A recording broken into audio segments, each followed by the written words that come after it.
Leaders Eat Last by Simon Sinek. Simon Sinek's Leaders Eat Last is a profound exploration of what makes some organizations thrive while others struggle. At its heart, the book emphasizes the idea that great leadership is about prioritizing the well-being of others over personal gain.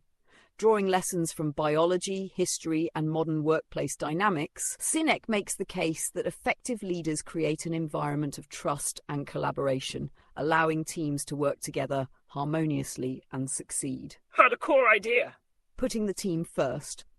The title, Leaders Eat Last, comes from a practice in the United States Marine Corps.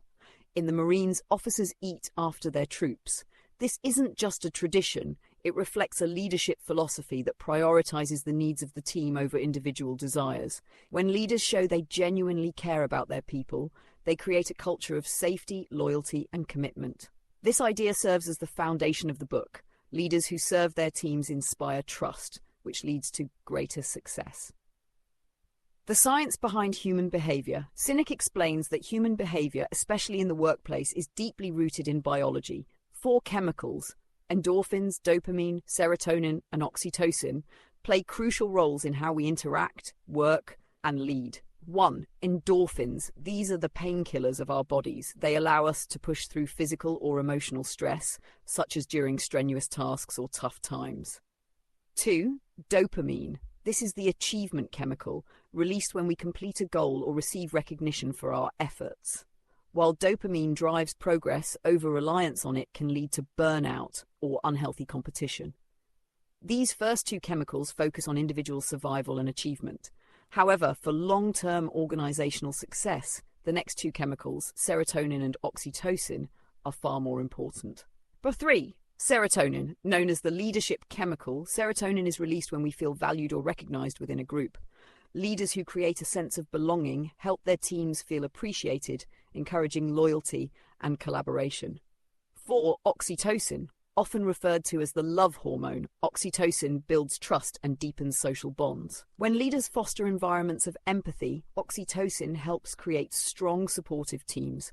Great leaders understand the need to balance these chemicals. They don't just drive individual success, but focus on fostering trust and connection through serotonin and oxytocin, ensuring the team works as a cohesive unit. The circle of safety. One of the book's central ideas is the concept of the circle of safety.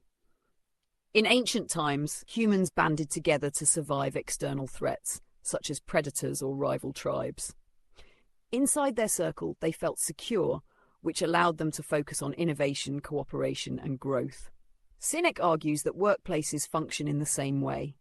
When leaders create a circle of safety, they protect their teams from external threats, like competition or market pressures, and internal dangers, like office politics or toxic behavior.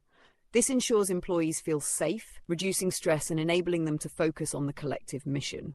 However, when the circle of safety is absent, fear dominates the workplace. Employees spend their energy guarding against blame, backstabbing, or job insecurity, leading to poor performance and low morale. By prioritizing safety and trust, leaders unlock their team's potential, allowing them to take risks, innovate, and support one another. And the role of sacrifice in leadership. Sinek makes it clear that leadership is not about perks, titles, or authority. It's about sacrifice. True leaders put the needs of their teams before their own, whether it's staying late to help with a project, taking responsibility for mistakes, or sharing credit for successes. This kind of leadership builds trust. Employees are more likely to go above and beyond for leaders who have their backs. Sinek illustrates this point with real-world examples, such as Captain William D. Swenson, a U.S. Army officer who risked his life to save his soldiers in battle. This selflessness isn't just heroic, it's the essence of leadership. The problem with modern leadership. While the principles of trust and service are timeless, Sinek argues that many modern organizations have lost sight of these values. Too often, companies prioritize short-term profits, metrics, and shareholder interests over their people. Leaders are rewarded for hitting quarterly targets, even if it comes at the expense of long-term stability and team well-being. Sinek warns that this profit-driven mindset creates toxic environments where employees feel undervalued, overworked, and insecure.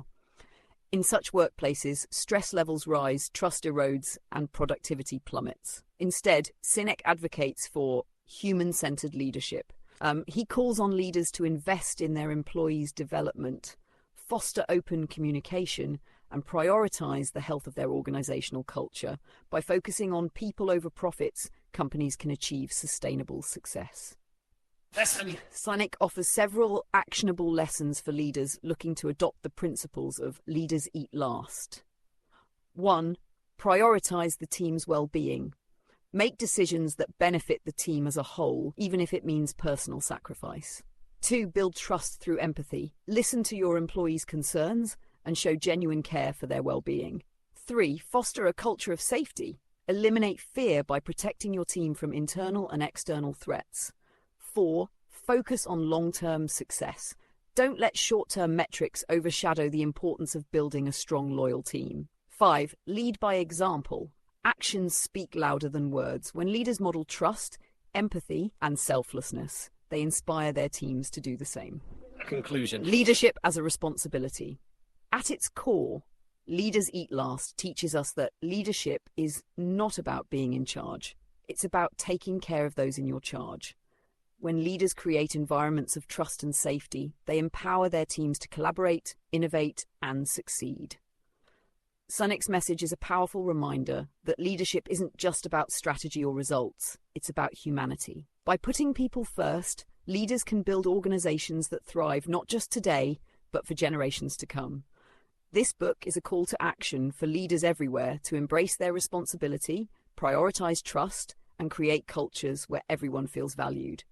Because when leaders eat last, everyone benefits.